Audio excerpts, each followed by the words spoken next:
really, I don't think the BJP, in a fair election, they were nowhere near 240. अगर चुनाव आयोग निष्पक्ष होती तो भारतीय जनता पार्टी 246 पर भी नहीं पहुंच पाती। ये खुलासा राहुल गांधी ने अमेरिका में किया है। राहुल गांधी ने चुनाव आयोग पर निशाना साधा है, चुनाव आयोग की निष्पक्षता पर सवाल खड़े कर दिए हैं।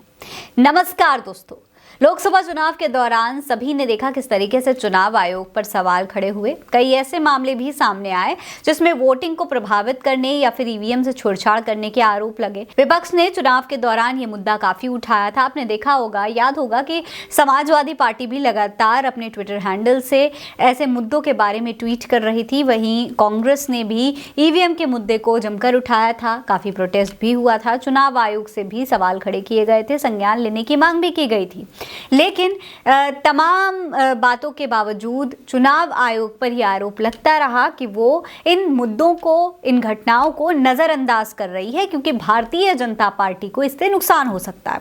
और अब दोस्तों राहुल गांधी एक बार फिर से इस मामले पर बोल दिए हैं। कांग्रेस नेता राहुल गांधी इस समय अमेरिका दौरे पर हैं। उनकी तरफ से कई मुद्दों पर विस्तार से बात की जा रही है। इसी कड़ी में उन्होंने जॉर्ज टाउन यूनिवर्सिटी के बच्चों से बात की। अभी तक राहुल गांधी अपने संबोधन में सिर्फ बेरोजगारी, बीजेपी और नरेंद्र मोदी पर बात कर रहे थे, लेकिन अब अपने बयान में उन्होंने चुनाव आयोग को भी लपेट लिया है। जी हाँ, राहुल गांधी ने अपने एक बयान में कहा है कि इस बार जो चुनाव हुए हैं वो पूरी तरीके से स्वतंत्र नहीं थे बल्कि नियंत्रित थे। इस बारे में राहुल ने स्टूडेंट्स से बात करते हुए कहा है कि देश का गरीब इस बात को समझ गया है कि अगर संविधान खत्म हो गया तो सारा खेल खत्म हो जाएगा।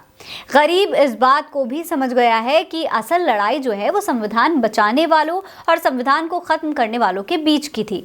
इसके ऊपर जातिगत जनगणना का मुद्दा भी काफी बड़ा बन गया था। मुझे नहीं लगता कि अगर निष्पक्ष चुनाव होते तो बीजेपी को 246 सीटें मिल पाती। उस पार्टी के पास तो बहुत बड़ा आर्थिक लाभ था, हमारे पास तो बैंक खाते तक सील कर दिए गए थे। तो दोस्तों इस तरीके से राहुल गांधी ने संविधान बचाओ की जो लड़ाई शुरू की थी, विपक्ष, पूरे विपक्ष ने मिलकर के, इंडिया गठबंधन ने मिलकर के, उसका जिक्र राहुल ने यहाँ पर भी किया और ये बात कही है कि अगर ऐसा नहीं होता, अगर संविधान की लड़ाई ना होती, जनता ये बात ना समझी होती कि संविधान उनके लिए कितना जरूरी है और चुनाव आयोग निष्पक्षता से चुनाव करवा रही होती, तो इस तरीके से भारतीय जनता पार्टी जितनी सीट इस बार जीती है वो भी ना जीत पाती। India realized in this election, and really, I mean, not to divide it so crudely, but poor India, disenfranchised India, oppressed India, that India, it understood that if the constitution goes. इसके बाद राहुल गांधी ने चुनाव आयोग पर निशाना साधते हुए कहा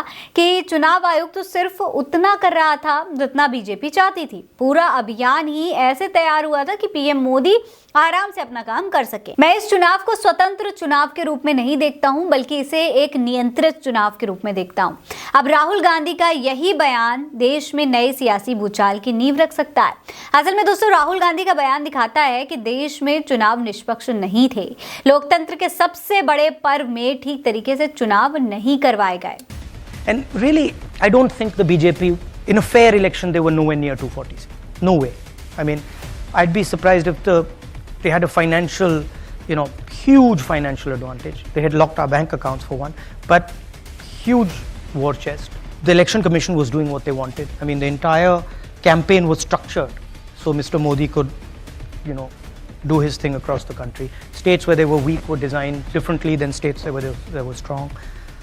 So I don't view it as a free election at all. I view it as a rather controlled election. दोस्तों राहुल गांधी ने तो ये तक दावा कर दिया कि लोकसभा चुनाव के प्रचार के दौरान एक वक्त भी पीएम मोदी को ऐसा नहीं लग रहा था कि वो 300-400 सीटों के पास पहुंच सकते हैं।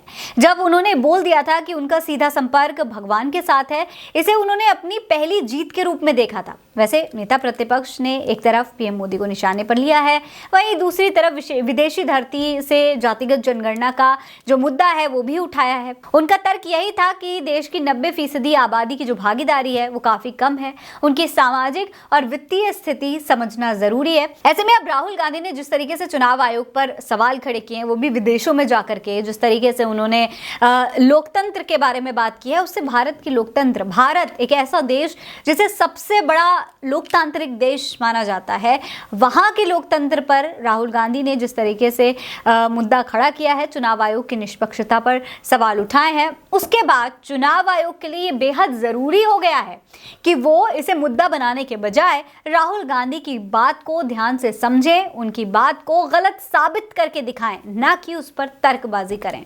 इसके बारे में आप क्या सोचते हैं, हमें कमेंट सेक्शन में लिखकर जरूर बताइएगा। ये खबर है आप उल्टा चश्मा यूसी पर देख रहे हैं। नमस्कार।